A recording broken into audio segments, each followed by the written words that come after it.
प्यारे बच्चों नमस्कार। अप्लाइड मैथमेटिक्स के सेकंड सेमेस्टर में आपका स्वागत है। मैं जोगेंद्र कुमार। आइए हम लोग जो है पहले तो इसके सिलेबस के बारे में बात करते हैं। पहला है इंटीग्रेशन, दूसरा है टू डायमेंशनल और तीसरा है थ्री डायमेंशनल, चौथा है न्यूमेरिकल मेथड।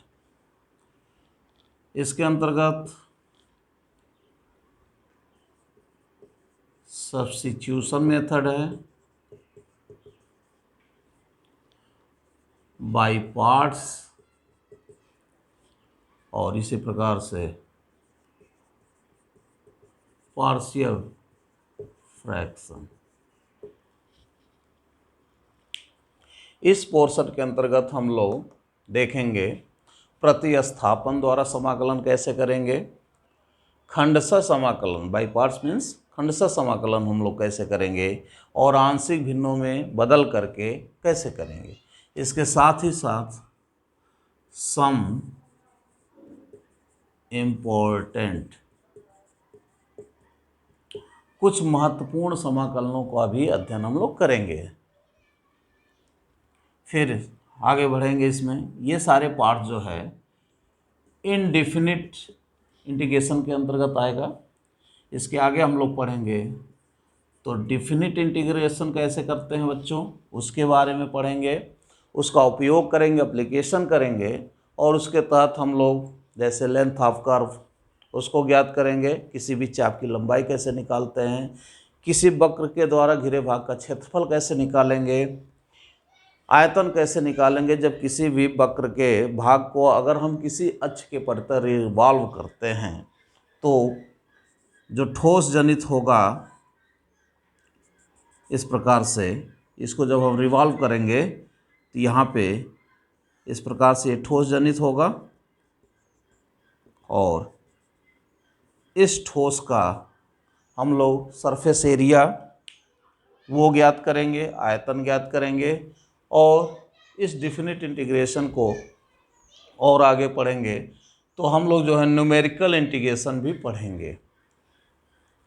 टू डायमेंशनल क्षेत्र के अंतर्गत हम लोग सर्किल दिया हुआ है आपके सिलेबस में तो उसका अध्ययन करेंगे।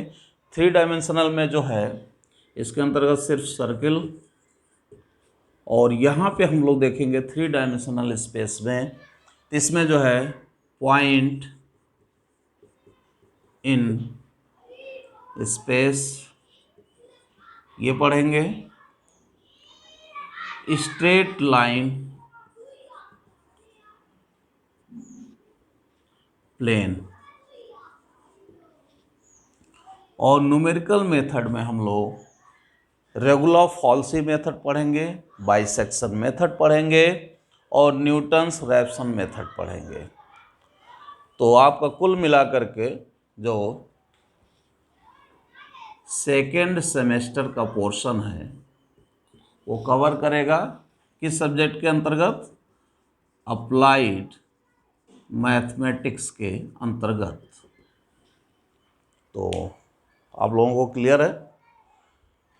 इंटीग्रेशन एक पोर्शन है जिसमें डिफिनिट है, इनडिफिनिट है, इनडिफिनिट में ये सारे पोर्शन आएंगे, डिफिनिट में बाकी जो आपको बताया गया है।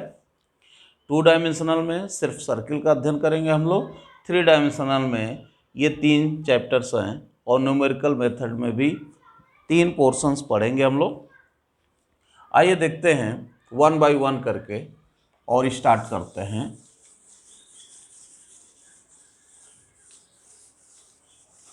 पहला पोर्शन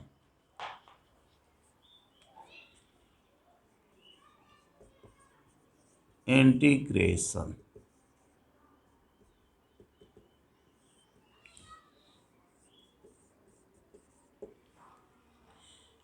समाकलन क्या होता है, तो जैसे आप अवकलन पढ़े हैं तो निश्चित रूप से आपसे कहा जाए कि D by D x of sine X क्या होता है, cos X. D by D x of sine x plus pi, it is also cos x.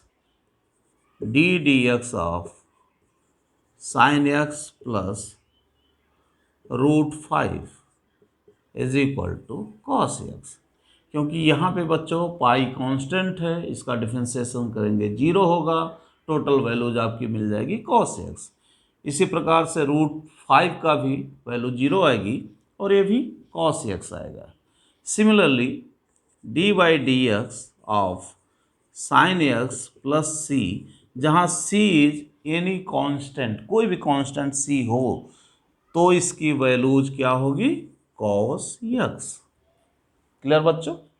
इस प्रकार से अगर आप देखें जो इंटीग्रेशन है इसे कहते हैं परिभाषा के, it is reverse process of differentiation. यह जो है अवकलन की विपरीत प्रक्रिया है। अब इसका अर्थ क्या है, अर्थात अगर हम इस फलन पर अवकलन करते हैं, डिफरेंशिएशन करते हैं और हमें ये प्राप्त होता है, तो कोई ऐसी विधि होनी चाहिए जिससे इस पे ऑपरेट किया जाए तो हमें ये प्राप्त हो जाए। क्लियर बच्चों। साइन एक्स का अवकलन आपको मिला कॉस एक्स, तो हमें ऐसी कोई प्रक्रिया चाहिए जो कॉस एक्स पे ऑपरेट किया जाए और वो आ जाए साइन एक्स। इसे हम विपरीत प्रक्रिया कहते हैं। क्यों? क्योंकि यहाँ से यहाँ पहुँच रहे हैं और यहाँ से फिर क्या आ रहे हैं, पुरानी अवस्था में आ रहे हैं, प्रारंभिक अवस्था में। इसी को हम कहते हैं इंटीग्रेशन। जब डिफरेंशिएशन का विपरीत प्रक्रिया करेंगे तो उसे कहेंगे इंटीग्रेशन। और इसे हम कुछ इस प्रकार से लिखते हैं, दिस इम्प्लाइज दैट इस फलन का इंटीग्रेशन किसके सापेक्ष, यहाँ यक्स के सापेक्ष किए थे तो यहाँ पे भी आप यक्स के सापेक्ष करेंगे और यह इज इक्वल टू लिखा जाएगा साइन यक्स प्लस सी। क्यों? क्योंकि अगर हम कॉस एक्स का इंटीग्रेशन करें तो साइन एक्स आएगा, साइन एक्स प्लस पाई होगा, साइन एक्स प्लस √5 होगा, या इस प्रकार से बहुत सारे कॉम्बिनेशन बनेंगे। किसी को भी लेंगे तो कॉस एक्स का वो इंटीग्रेशन कहलाएगा। तो ऐसे सिचुएशन में हम प्लस सी लिखेंगे, क्योंकि हमें पता ही नहीं है कि यहाँ पे आगे कोई कांस्टेंट था कि नहीं था और कितना था, इसलिए हम यहाँ पे हमेशा सी लिखेंगे। क्लियर। अब देखो यहाँ पे यह जो सिंबल है इसे कहते हैं इंटीग्रेशन का चिन्ह। इसे हम कहते हैं इंटीग्रैंड, समाकल्य, जिसका समाकलन करना होता है। क्या कहते हैं? समाकल्य। ध्यान से जानिएगा, समाकल्य। यह जो होता है ये किस वेरिएशन यानी किस वेरिएबल के सापेक्ष इसे हम कर रहे हैं इसका नोटेशन होता है। यानी यक्स के सापेक्ष, डी एक्स लिखा है तो यक्स के सापेक्ष, और यह जो मिलता है प्रोडक्ट के रूप में उसे हम कहते हैं इंटीग्रल या इंटीग्रल कांस्टेंट भी कहते हैं, और इसे कांस्टेंट ऑफ इंटीग्रेशन कहते हैं। ये समाकल अचर कहलाता है, कांस्टेंट ऑफ इंटीग्रेशन।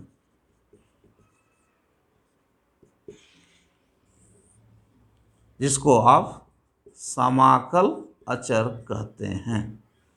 क्लियर? आप समझ गए होंगे। साइन एक्स का अवकलन cos x, sine x plus c का भी अवकलन आपका मिला कॉस एक्स। तो कॉस एक्स को जब हम विपरीत ऐसी प्रक्रिया करें अर्थात इंटीग्रेशन करें जो कि हमें साइन एक्स दे, तो इसी प्रक्रिया को हम इंटीग्रेशन करते हैं। और इसमें सारे नोटेशन आप समझ गए होंगे।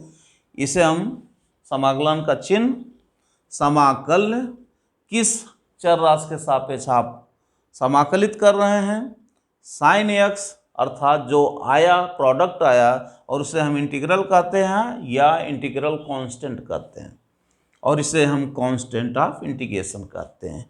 अब देखिए बच्चों, जब ये प्लस सी आया तो यह पता नहीं हो पाया कि सी की एग्जैक्ट वैल्यू क्या है। ऐसे में अगर हम पूरे इसको देखें साइन एक्स प्लस सी को, तो हम ये तय नहीं कर पाएंगे कि क्या प्राप्त हुआ, यानी निश्चित रूप से कह नहीं सकते हैं। इसलिए इस पूरे समाकलन के सिस्टम को हम कहते हैं अनिश्चित समाकलन। क्या कहते हैं बच्चों?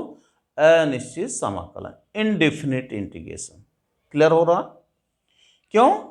क्योंकि यह पूरा जो सिस्टम है हमें पता नहीं चल पा रहा है कि एक्चुअल में क्या आएगा, कितना होगा, यानी निश्चित रूप से हम कह नहीं सकते हैं, इसलिए इसका नाम पड़ा अनिश्चित समाकलन। अब ऐसा जब कोई इंटीग्रेशन जिसमें सी नहीं आएगा, यानी जो भी फलन आएगा, जो भी फंक्शन होगा, उसकी वैल्यूज निश्चित हो जाएगी कि हाँ यही चीज़ है, यही परफेक्ट आया है, इसलिए उस तरह के इंटीग्रेशन को हम कहते हैं निश्चित समाकलन। और वह तब आएगा जब हम आगे चल के पढ़ेंगे और देखेंगे यहाँ लिमिट रखेंगे। तो लिमिट रखने पर अपर लिमिट और लोअर लिमिट के अंतराल की वजह से ये सी कैंसिल हो जाएगा और हमें जो मिलेगा वो निश्चित रूप से मिलेगा, इसलिए उस प्रकार के इंटीग्रेशन को हम कहते हैं निश्चित समाकलन। अब आइए, अब आप समझ गए होंगे बच्चों कि जैसे ये cos x का किए उस प्रकार से जितने भी अवकलन आप पढ़ चुके होंगे सभी सूत्रों को एक बार ध्यान से देखेंगे और उसे विपरीत क्रम में हम करते जाएंगे तो हमें समाकलन के सूत्र मिलते जाएंगे। क्लियर? पहला, D D x of E to the power A X divided by A plus A constant C is equal to क्या आएगा बच्चों?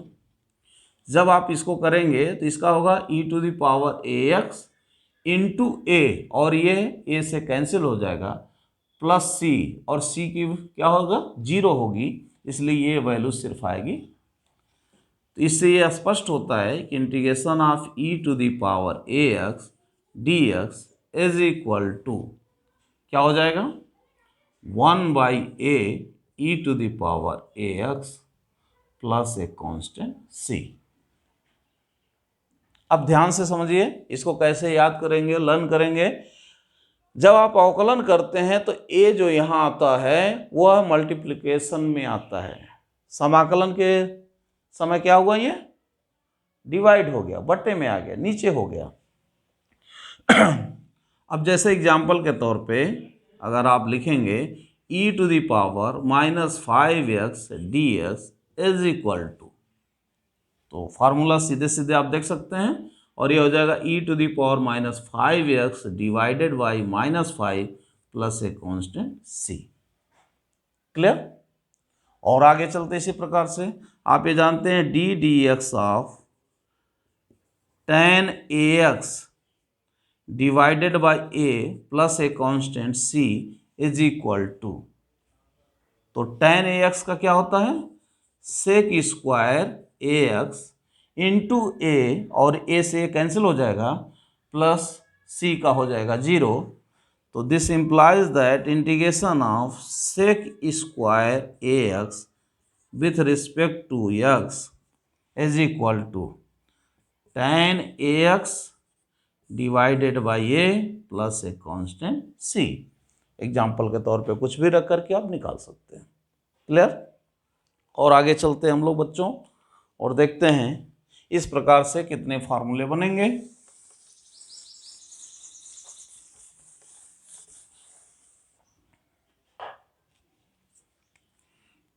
D D x of log x plus a constant c is equal to 1 by x.